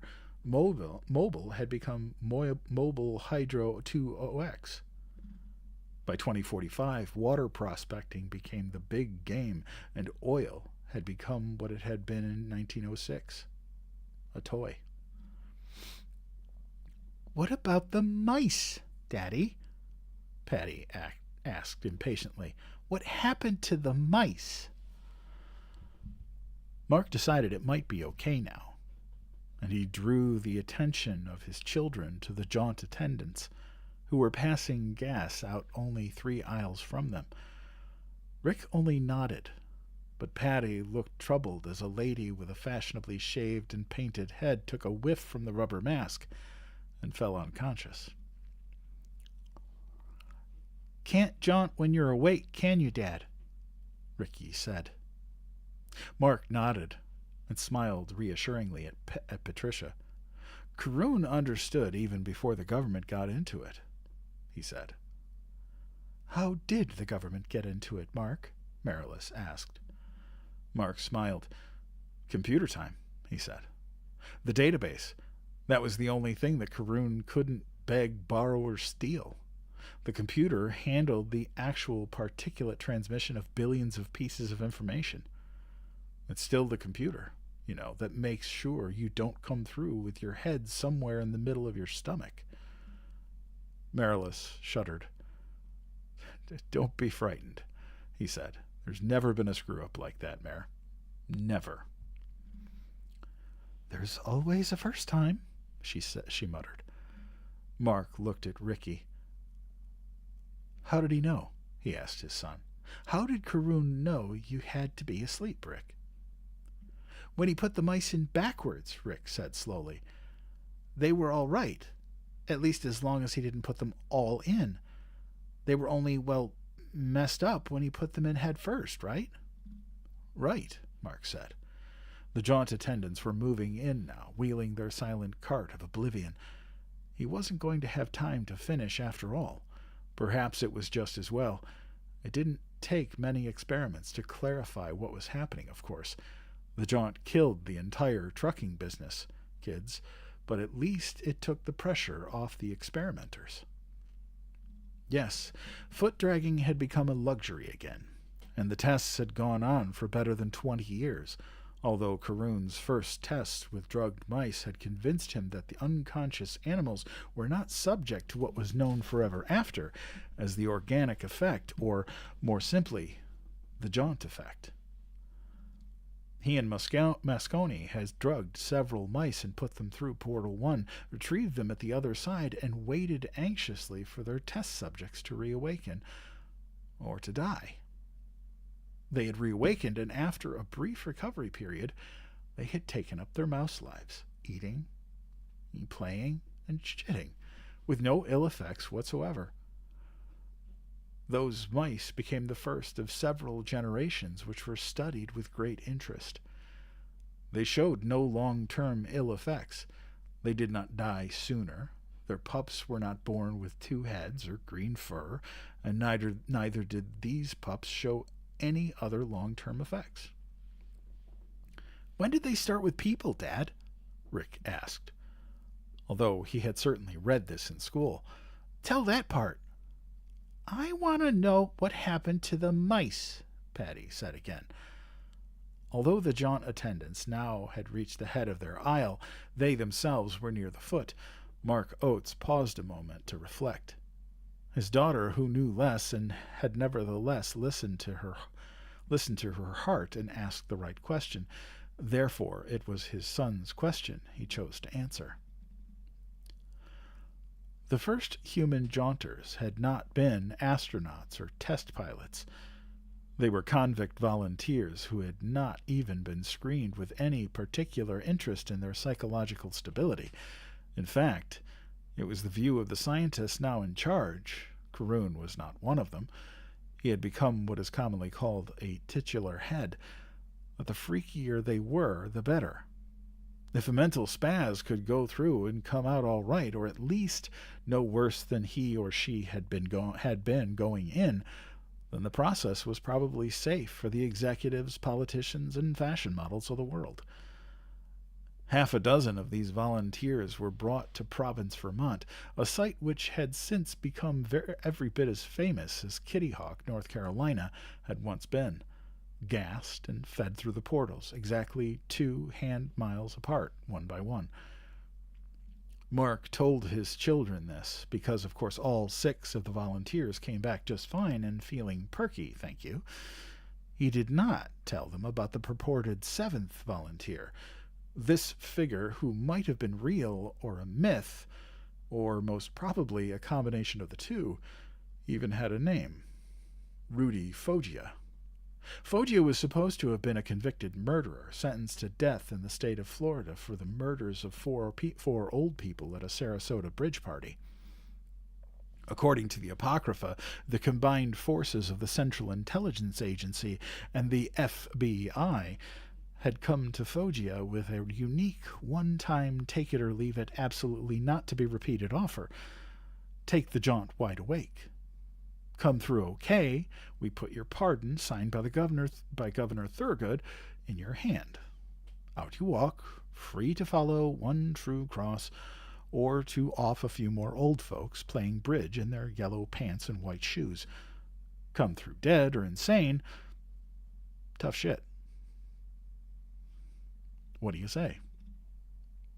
Foggia, who understood that Florida was one state that really meant business about the death penalty, and whose lawyer had told him that he was in all probability the next to ride Old Sparky, said okay.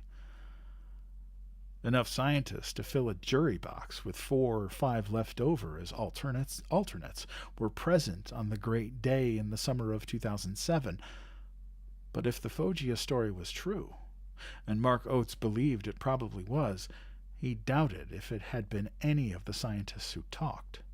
More likely it had been one of the guards who had flown with Foggia from Rayford to Montpelier, then escorted him from Montpelier to Province in an armored truck. "If I come through this alive," Foggia is reported to have said, "I want a chicken dinner before I blow this joint." He then stepped through Portal 1 and reappeared at Portal 2 immediately. He came through alive, but Rudy Foggia was in no condition to eat his chicken dinner. In the space it took the jaunt, the 2 miles pegged at 0.0000000067 of a second by computer, Foggia's hair had turned snow white. His face had not changed in a physical way. It was not lined or jowly or wasted, but it gave the impression of great, almost incredible age. Foggia shuffled out of the portal, his eyes bulging blankly, his mouth twitching, his hands splayed out in front of him. Presently he began to drool. The scientists who had gathered around drew away from him, and no, Mark really doubted if any of them had talked. They knew about the rats, after all, and the guinea pigs and the hamsters, any animal, in fact, with more brains than your average flatworm. They must have felt a bit like those German scientists who tried to impregnate Jewish women with the sperm of German shepherds. "What happened?" one of the scientists shouted, is reputed to have shouted. It was the only question Foggia had a chance to answer. "It's eternity in there," he said, and dropped dead of what was diagnosed as a massive heart attack. The scientists foregathered there were left with his corpse, which was neatly taken care of by the CIA and the FBI, and the strange and awful dying declaration, "It's eternity in there." "Daddy, I want to know what happened to the mice," Patty repeated. The only reason she had a chance to ask again was because the man in the expensive suit and the Eternashine shoes had developed into something of a problem for the jaunt attendants. He didn't really want to take the gas and was discussing it with a lot of bluff, bully boy talk. The attendants were doing their job as well as they could, smiling, cajoling, persuading, but it had slowed them down. Mark sighed. He had opened the subject. only as a way of distracting his children from the pre-jaunt festivities. It was true, but he had opened it, and now he supposed he would have to close it as truthfully as he could without alarming them or upsetting them. He would not tell them, for instance, about C.K. Summers's book, The Politics of the Jaunt, which contained one section called The Jaunt Under the Rose, a compendium of the more believable rumors about the jaunt. The story of Rudy Foggia, he of the Bridge Club murders, and the uneaten chicken dinner was in there. There were also case histories of some 30 or more or less, or who knows, volunteers, scapegoats, or madmen who had jaunted wide awake over the last 300 years. Most of them arrived at the other end dead. The rest were hopelessly insane. In some cases, the act of re-emerging had actually seemed to shock them to death. Summers' section of jaunt rumors and apocrypha contained other unsettling intelligence as well. The jaunt had apparently been used several times as a murder weapon. In the famous and only documented case, which had occurred a mere 30 years ago, a jaunt researcher named Lester Michelson had tied up his wife and their daughter's with their daughter's plexiglass dream ropes and pushed her, screaming, through the jaunt portal at Silver City, Nevada. Before doing it, Michelson had pushed the nil button on his jaunt board, erasing each and every one of the hundreds of possible portals through which Mrs. Michelson might have emerged, anywhere from neighboring Reno to the experimental jaunt station on to one of the Jovian moons. So there was Mrs. Michelson jaunting forever somewhere out there in the ozone.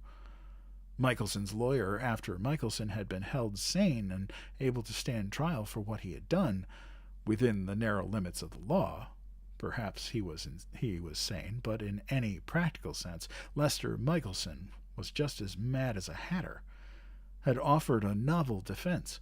His client could not be tried for murder because no one could prove conclusively that Mrs. Michelson was dead. This had raised the terrible specter of the woman, discorporeal but somehow still sentient, screaming in limbo forever. Michelson was convicted and executed. In addition, Summers suggested, the jaunt had been used by various tin-pot dictators to get rid of political dissidents and political adversaries. Some thought that the Mafia had their own illegal jaunt stations tied into the central jaunt computer through their CIA connections. It was suggested that the Mafia used jaunt's nil capability to get rid of bodies which, unlike that of the unfortunate Mrs. Michelson, were already dead. Seen in that light, the jaunt became the ultimate Jimmy Hoffa machine, ever so much better than the local gravel pit or quarry. All of this had led to Summers's conclusion and theories about the jaunt, and that, of course, led back to Patty's persistent question about the mice. "Well," Mark said slowly, as his wife signaled with her eyes for him to be careful, "even now, no one really knows, Patty.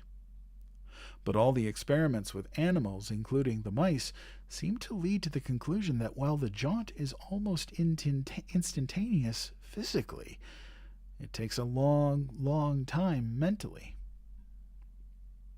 "I don't get it," said Patty glumly. "I knew I wouldn't." But Ricky was looking at his father thoughtfully.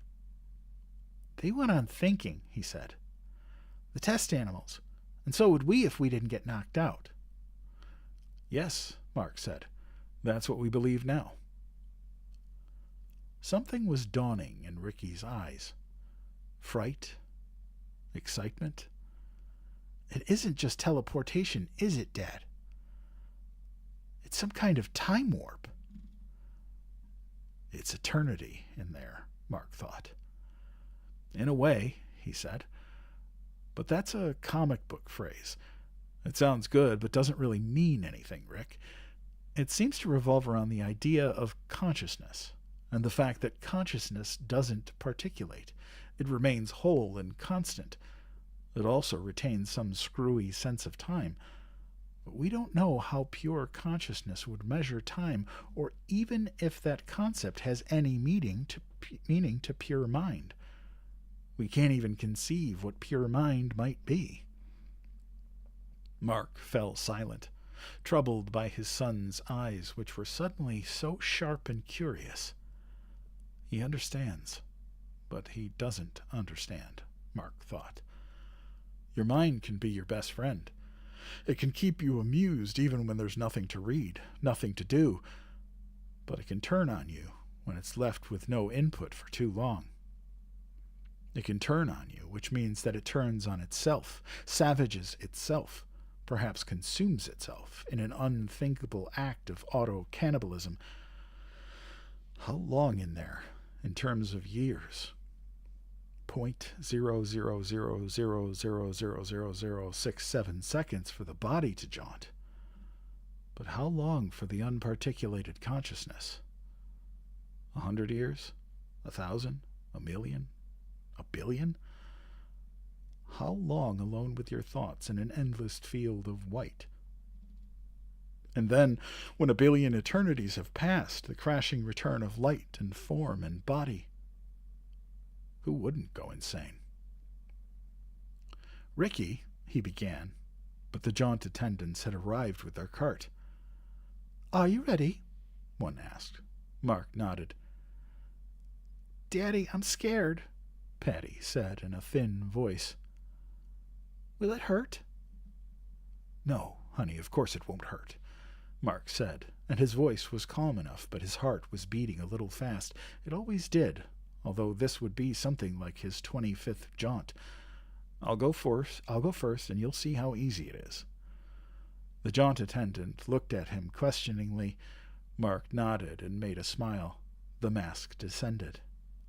Mark took it in his own hands and breathed deep of the dark.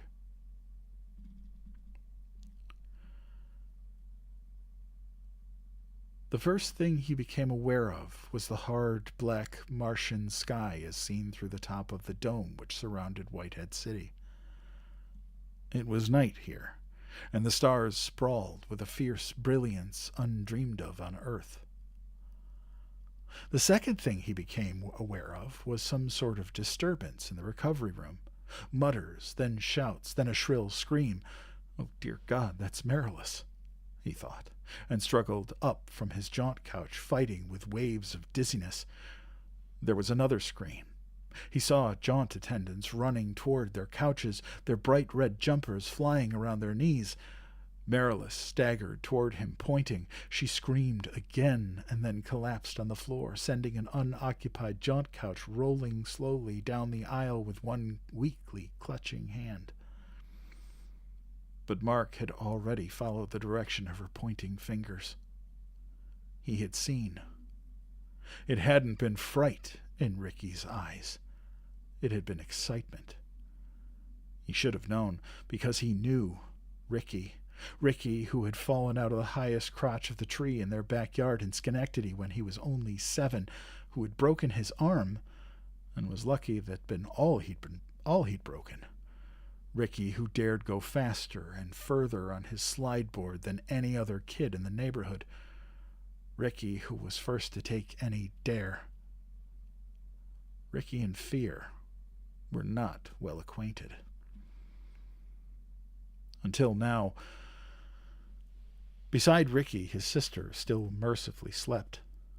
The thing that had been his son bounced and writhed on its jaunt couch, a 12-year-old boy with a snow-white fall of hair and eyes which were incredibly ancient, the corneas gone sickly yellow.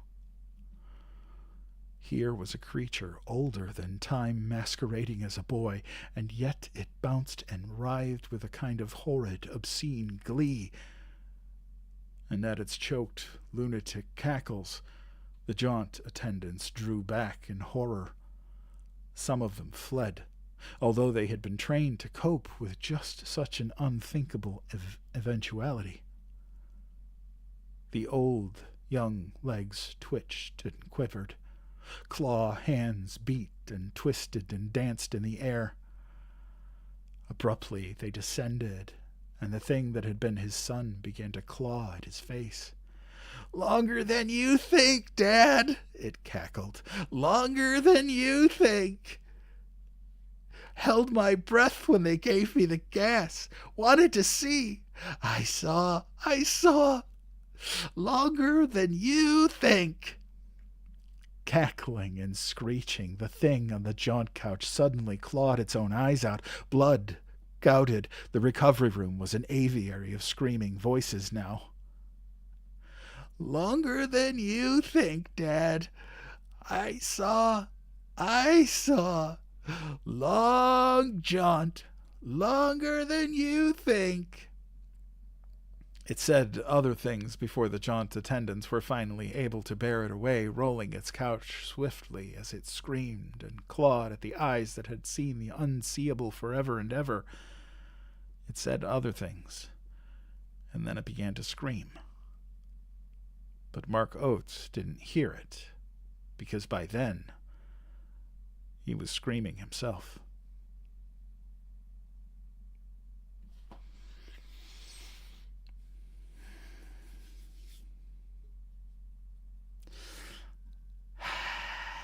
That's a spine chiller if I ever heard one.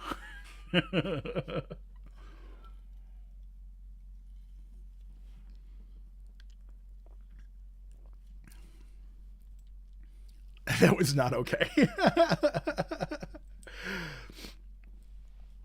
A little Lily goes a long way. Was it you that had requested it? Because I know somebody had requested this one, and that's what got me to read it the other night. And the Mangler. Well, you know what? I would absolutely do that. Okay, so I knew someone did. So I'm glad I was able to fulfill your request. It's a great story. I remember. So I originally bought Skeleton Crew. I have my original paperback of it, and I bought it back late '80s. You know, um, yeah. CW, yes, the story is in fact over. So I had read it long time ago. That's why it's not, when you mentioned it, it sounded familiar. The only thing that, and I will definitely go back and read through the Mangler. And I have to be careful with Stephen King. Because he has a tendency to be very unfiltered. There were a couple times in this story that I had to kind of filter out some words, but it's okay.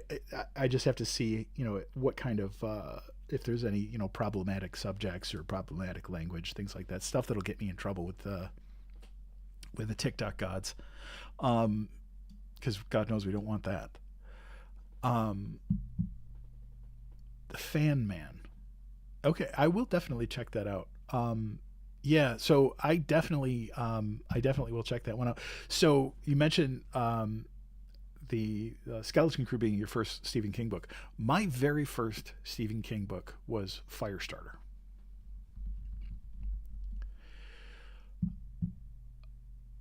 Modern Honeybee.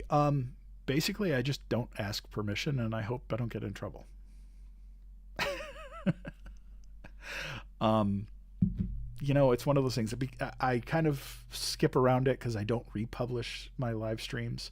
I, if I'm doing copyrighted material, I don't allow them to stay up on, like, say, YouTube or whatnot. I am, however, my goal at some point is to be able to, at some point, I would like to work with publishers to actually get permission. Ask forgiveness, not permission. Yeah, basically. So that I can not only have permission to do these legally, but also be able to do things like get discount codes and be able to let you guys, because I have had more than one time where people will let me know the next live that they went out the next day and bought the book that we were reading. Nurse B, that's me. The Lottery by Shirley Jackson. We actually did that about just before the first of the year. So so really, so just to kind of, because I see a couple people mentioning things. I have not read The Giver recently. Um, that does not mean that I won't read it again, because The Lottery is a fantastic story. It just means I have it marked down on my catalog as to when I read it, so I won't repeat it within 6 months. Is what I kind of decided at. So if I want to do something, I might add that back to the rotation, especially given the fact that that was a good, um, such a popular story. So I don't generally do full novels. Um, Mostly because, especially with Stephen King, they tend to be very long. There are, like I said, some problematic language that would get me in trouble with TikTok. Um, so I don't, I try to keep them to, like we did tonight, where we did two stories, or I do one single story. I've done as many as four, and I think that's really my limit, because that was just, kind of got lost in the sauce. Yeah, so the stand, yes, doing 2 hours at a time, the stand, 2 nights a week, the stand would probably take a year to get through. Um, well, I'm glad you did buy. See, then that's the thing. So I have stuff like that where I could go back to say to publisher and say, look, these people go out and buy these books. So, don't stifle me, work with me. The other thing that keeps me from getting in trouble is the fact that um, nobody's getting the whole story. Unless you are here from the very beginning to the very end each night, you're not really getting the whole story, you know. But, like I said, if somebody says something, I will certainly deal with it when I have to deal with it. So far, nobody has said anything, knock on wood.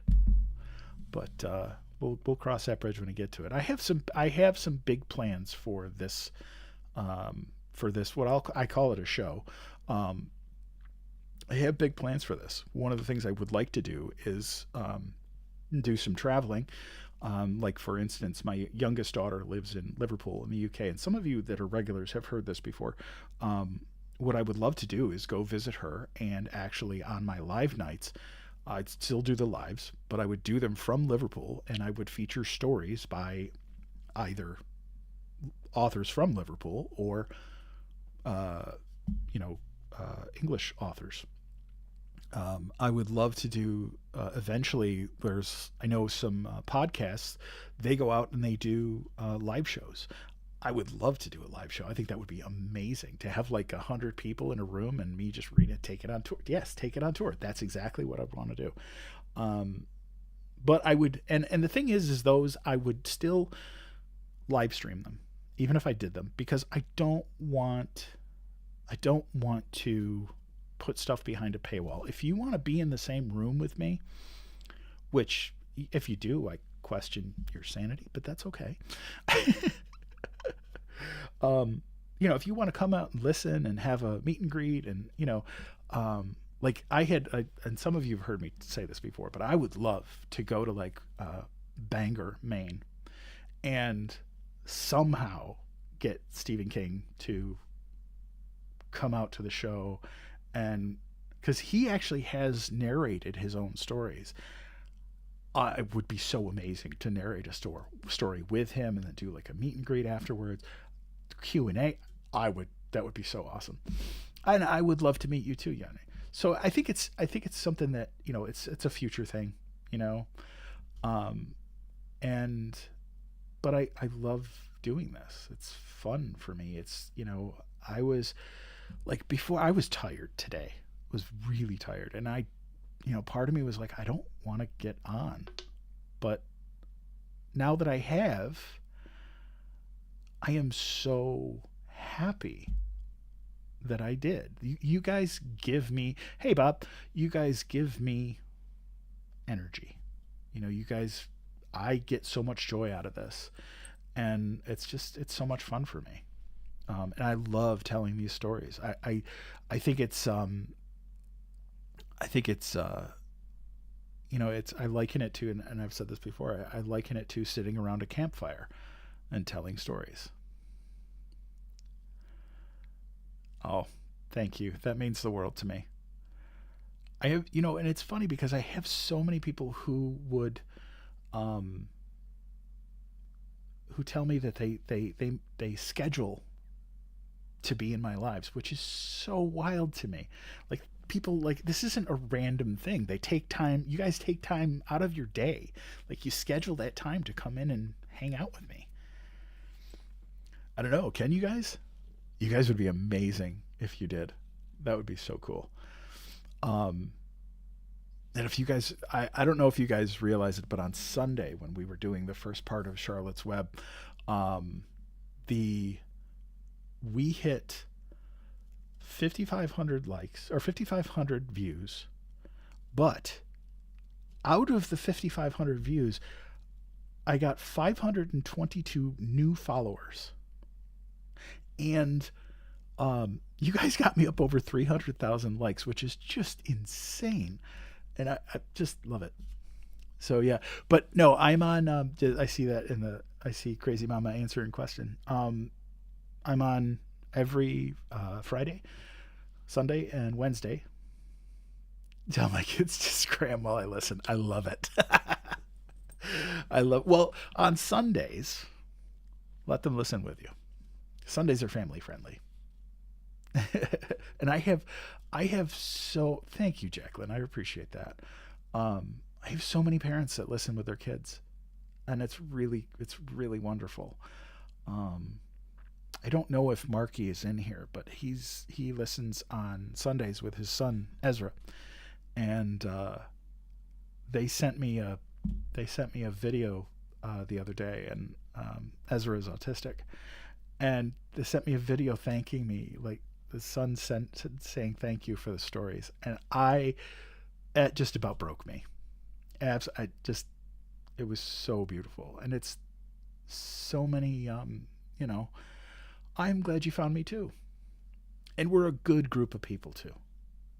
Oh, if you'd been here on Sunshine, if you'd been here on Sunday, at one point we had 425 people watching.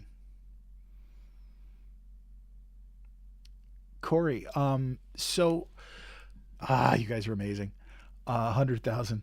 So, Corey, to answer your question, so last July, I got laid off from my 9 to 5, and I needed something to occupy my time while I was looking for another job. Not to mention those gym jams. And I had been posting poetry readings and things like that on TikTok, and people enjoyed it, but I didn't really think about getting on and reading stories. So one Sunday, I decided to get on and go from 9 to 11 and read a story. Oh, CW, you'd be surprised. Um, and people loved it, and I loved it. So I got on again the following Sunday, and I started planning a little bit, and I started. I after that I expanded out into Wednesdays, and then it was just Wednesdays and Sundays, and it was just getting bigger and bigger, and I was just like, this is amazing. And it wasn't a money thing. It was just, you know, it was either this or go nuts trying to, because I'm still out of work, and it sucks. But doing this is what keeps me sane. And, you know, the, um, oh, yes, Wings at Work. Um, you mentioned that. If you go and look for a account called The Cultured Bumpkin, Jake Phillips, he's a voice actor, and he does Shakespeare if it were Southern, and it is fantastic. I am a little biased because he is my voice acting mentor, but he's a great guy. What did I do before? I was a professional IT guy. I was a information technology operations analyst. Well, Jacqueline, it's interesting you mentioned that. If you go to my channel, there is an option for a subscription. Um, it's like $2.99 a month. There's also the superfan thing, which is like, I think it's like $10 a month. Um, you don't have to subscribe. If you do, that's wonderful. I appreciate you. But either way, um, yeah, and the IT space is just oversaturated with people looking for work and being 50 years old. Um, if it's one of those things, I appreciate you, Corey. Thank you so much. If you want to, it's right on my page. And the more people that I get, the more I can do things like put up. We could do a book club for God's sake. Oh, Jacqueline, thank you. That's very generous. Thank you. Yes, it's right on my TikTok page. There's a little thing for subscription. What I want to do is be able to, you know, have little polls and things to help me decide what I do next, or because I like to do theme nights too, where I do like an evening with Stephen King, where I read a couple of his stories, or we've done my favorite to this day is the one we did where it was all Twilight Zone stories. Because Twilight Zone, if you don't know, a lot of the episodes were based on short stories. Guys like Richard Matheson, Lynn Venable. And one of the ones I did read was Time Enough at Last. One of the most um, famous episode of the Twilight Zone, where the guy who's an avid reader and never gets time to read, and some sort of cataclysm happens in New York City, and he finds a New York library, and he has nothing but books and nobody to bug him, and then the awful thing happens. Um, that's based on a short story, and the short story is excellent. And I read that one. I've also read Nightmare at 20,000 Feet, The Long Distance Call, It's a Good Life by Jerome Bixby, which is a fantastic story. Um, Pretty much anything with children is scary. It tends to be a little scary. I did an evening with Ray Bradbury, which is infamous within the community for one reason. So at that point, I didn't have my reading pace down, and I wasn't accurately calculating word counts for the stories. So I was gonna read 3 stories that night, and I only had time. Well, I was gonna read 4 stories, but I only had time for 3. We read the Velt, and then we read the Jar, and then I gave everybody a choice. We could read either the October game, or the Small Assassin, and it was I let them choose, and they chose the October game. Well, that ends really darkly. So the Friday following, I decided to add the Small Assassin back into the mix, and it's a dark, dark story, one of Ray Bradbury's darkest stories. And when the ending hit, everybody was like, "Oh, you knew we were screwed either way." no matter which story, no matter which story you guys had picked, it was going to end badly. But and I love nights like that. I love bringing these stories back, and like Melon and Morgan Freeman. Oh, was it? What's the line from Shawshank Redemption? Was it? Yeah, they get busy living, or you get busy dying. It's a terrible Morgan Freeman impression. Queen of Denial, yes. See, that's the thing. That is one of my greatest joys is I'm here reading, and you guys are listening, and I see chat going, you know. And the thing is, you guys aren't talking to me, you're talking to each other. And that just makes me so freaking happy. So freaking happy. Um, and what's really wild is you get new people that come in and they catch on so quick as to what the vibe is. And like brand new people are in here answering questions of people who are asking when I come on or all this stuff. So it really it's a beautiful thing. We read some dark stuff and we read some fun stuff, especially on the Sunday nights. But everybody's just kind and giving, and you know, I do stream on the tubes. The only stuff that I leave up is the stuff that's public domain, and that's basically what I do. Oh, Flowers in the Attic. Uh, I want to say I read that back in the 90s when I was in my early 20s. I'm old. So I don't know what I'm going to be reading on Friday. I haven't decided whether or not I want to do a bunch of shorts or one.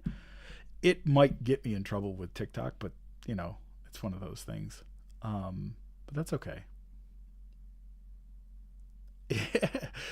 Well, like I said, I do leave the stuff up on the tubes if it's public domain. And I also have, and I'm going to be adding more. Um, no, I read science fiction, mystery. Sundays we do family-friendly chapter books, like we're currently reading Charlotte's Web. We've done Mrs. Frisbee and the Rats of Nim, The Wrinkle in Time, Charlie and the Chocolate Factory, Phantom Holbooth, and those are all on Sundays. Last week, we did a week-long event where we started on Sunday, ran through Wednesday, and then finished on Friday, where we read The Wonderful Wizard of Oz. All three of those are actually up on the tubes. So I try not to say the name because we love TikTok and we love the TikTok shop. Check the TikTok shop for all your TikTok needs. Oh, I'm getting a little punchy. So I don't know what I'm going to be reading on Friday yet, but yes, I do. I do audiobooks as well. But and I'm going to have a list up on my website at some point. I just have to sit down and actually work on it. I am working on two audiobooks as I speak. One of them is a romantasy. And I'm sure you ladies all understand what that means, and I'm not going to go into it. But the other one is just a fantasy, which is really good. I just finished a couple other ones. Oh, I've done a bunch of Richard Matheson. I did Nightmare at 20,000 Feet. I've done The Distributor, The Long Distance Call. What else? I've done a few of his, but yeah, no, love Matheson. Neverwhere. Why does that sound familiar? Neverwhere. I'll have to look that up. I will have to look that up.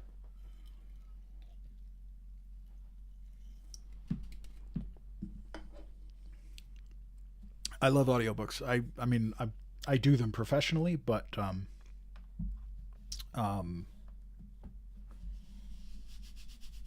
I listen to them all the time. I'm actually listening to one now. It's by David Sodergren. It's called Rotten Tommy. Excellent. The last book of his that I listened to was called The Har.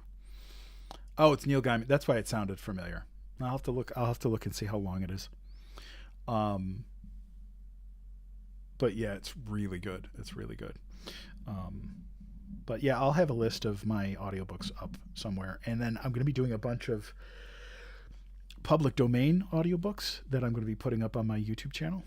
So you guys will be able to. There's a couple of things up there all the time. There's a couple of things up there now. There's Dagon by H.P. Lovecraft. There is The Damned Thing by Ambrose Bierce, and Time Enough at Last by Lynn Venable. So, yeah, it's you might not want to. Yeah. Oh, there's a face I recognize.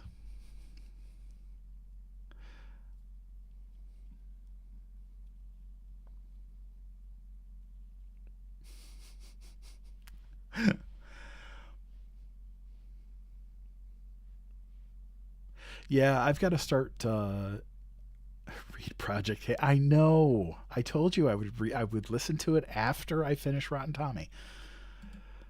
My children come into my live and harass me. Well, it is good lord, it's almost 11:15. All right. Well, thank you all for spending a little time with me here this evening. Join me on Friday for more stories of the strange, the dark, and the fantastic. And then again on Sunday as we conclude Charlotte's Web. And if you enjoy these stories and would like to help support what I do here, please consider subscribing. It helps keep the campfire lit. So until then, please be kind to each other. And be kind to yourself, because kindness matters. And so do you. Good night, everybody.